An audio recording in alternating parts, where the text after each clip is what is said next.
É daqui, dessa área técnica, que Juan Pablo Vojvoda vai comandar o Santos no domingo contra o Fluminense, aqui na Vila Belmiro. E que a gente pode ver, ter alguma noção do trabalho dele.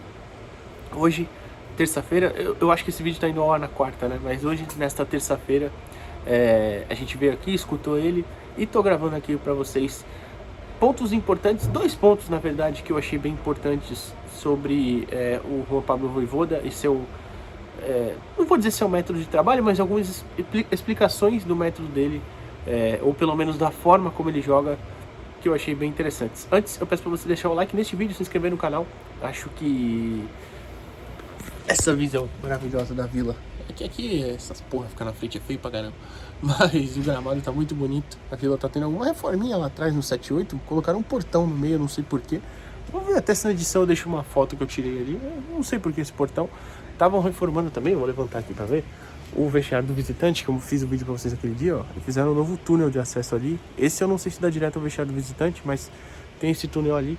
Enfim, só pontuando essas coisas. Então deixa o like aqui no vídeo, se inscreve no canal e vamos lá, falar de Vojvoda.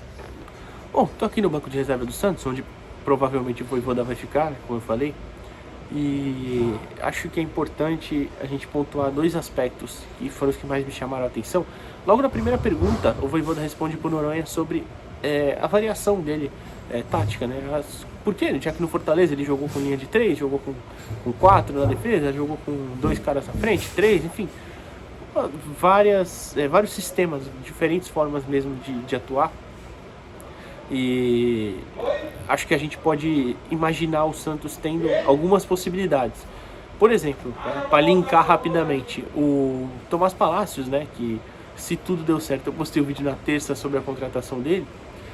Pode ser um zagueiro que chega para jogar com um trio, seja Luan Pérez, ele e mais um, Luizão, Basso, ou mais um outro zagueiro que vai chegar, não sabemos. O Rômulo também, que foi o nome especulado, né? Um volante pode fazer a zaga também, enfim. Então tem possibilidades. E aí dentro da resposta ele cita, né, que eu vou colocar a resposta dele aí. Bueno, no tengo una idea fixa, eso es verdad, he variado mucho en mis comportamientos tácticos, porque eu acho, soy un treinador adaptativo muchas veces, que se adapta primero a lo que tengo dentro del elenco. Muchas veces me adapto a lo que puede acontecer en la partida o estrategia de la partida. Muchas veces me adapto, no, bueno, ahora Ochimi encalló con este sistema y vamos a continuar con este sistema. Bueno, muchas veces digo, bueno, este sistema ya, adversarios ya no, están conociendo a la gente, entonces hay que modificar. Entonces, hallo que no quiero poner una etiqueta en qué tipo de entrenador soy, si soy un entrenador de pose de bola, si soy un entrenador de defensivo, si soy un entrenador que propone ataque. Tampoco soy, bueno, ese adapta mucho. Yo soy un entrenador de fútbol que quiero primero, procuro rendimiento de meus jugadores, exijo rendimiento de meus jugadores, como exijo rendimiento individual. Bueno, ese rendimiento individual tiene que ayudar al rendimiento colectivo. Entonces, es eso, voy de entrenador. Tengo que conocer a mis jugadores y tengo que hacer funcionar a Ochimi. ¿Sí? Como vocês viram, ele cita a questão de se adaptar muito ao elenco. Os irrigadores da vida estão ligados, tomara que não mandem água aqui no meu celular. Se adaptar ao elenco e entender o elenco que tem, porque o técnico que fica preso a uma forma só de jogar, e eu não digo nem a forma, por exemplo, tem técnicos que jogam com a posse preferencialmente. O Vojvoda não é tanto assim, ele é um cara que tem times mais verticais. Então não é necessariamente a forma de jogar, mas a estrutura, né? O time que é colocado em campo, a formação, melhor dizendo.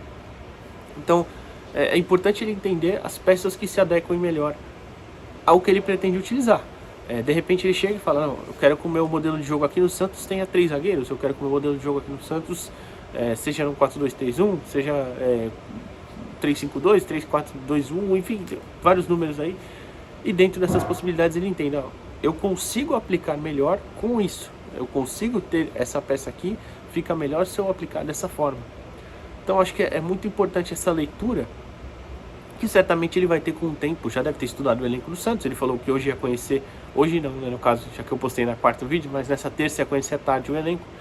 Mas claro, conhecer características mesmo leva um tempinho, estudar é uma coisa, mas ver no dia a dia até dá um conhecimento maior.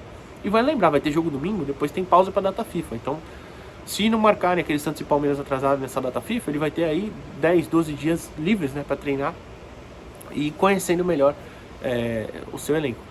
Até eu aproveito para fazer uma pequena reclamação, né, que eu não tive pergunta, mesmo tendo pedido, e eu sei que não teve para todo mundo porque não tinha tempo mesmo, mas a ideia que eu tinha era perguntar sobre o que o Vojvoda considerava inegociável no trabalho dele, seja em termos técnicos, táticos ou físicos, o que ele consideraria inegociável para aplicar a longo prazo e o que ele esperava já ver no domingo, com tão pouco tempo de trabalho. Eu acho que era uma coisa que ele poderia discorrer mais sobre campo e bola, que em alguns momentos fugiu um pouquinho disso. E eu fico triste quando um cara tão inteligente, tão conteúdo, você vê que ele tem ali, quando não aproveitam isso. Acho que poderia ter sido aproveitado mais isso hoje.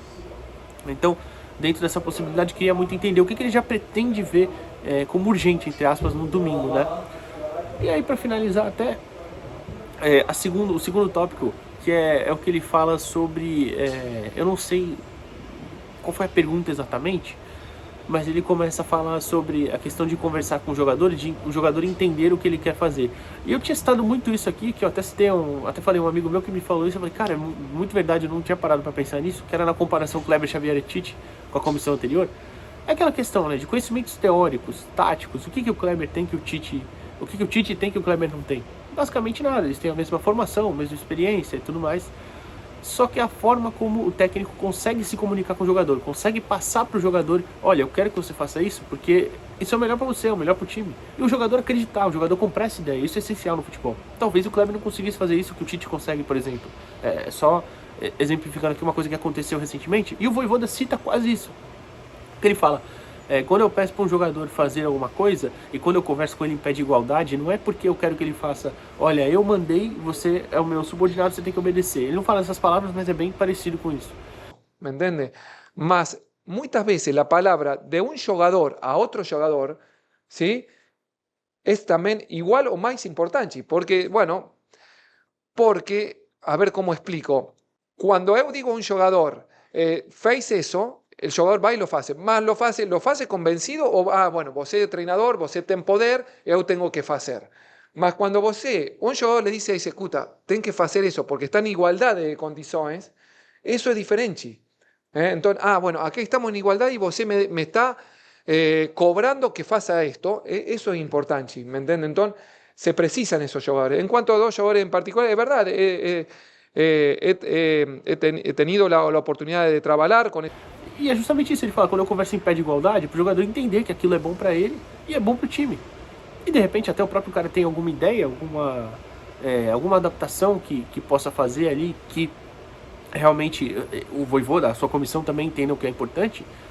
Super justo falar também, ele escutar, certamente um cara inteligente vai escutar, vai dar voz pro jogador. Então assim, eu acho que é um ponto muito importante, que é a comunicação, a forma como ele consegue passar para os atletas dele o que ele quer, o que ele espera, e os atletas também entenderem e realmente conseguirem pensar e tomarem isso como uma hipótese de que vai dar certo no trabalho, uma questão que, olha, eu vou comprar essa ideia porque realmente vai dar certo, e não só porque eu estou fazendo porque meu técnico mandou.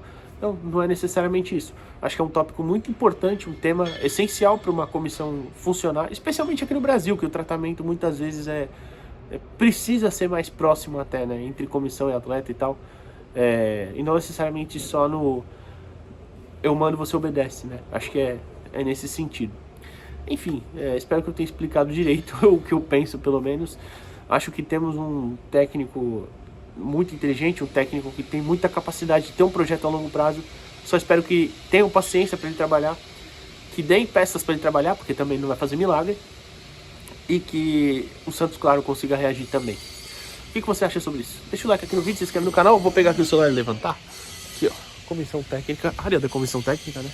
Área técnica, melhor dizendo, onde o Vojvoda vai enxergar o time dele a partir do próximo domingo.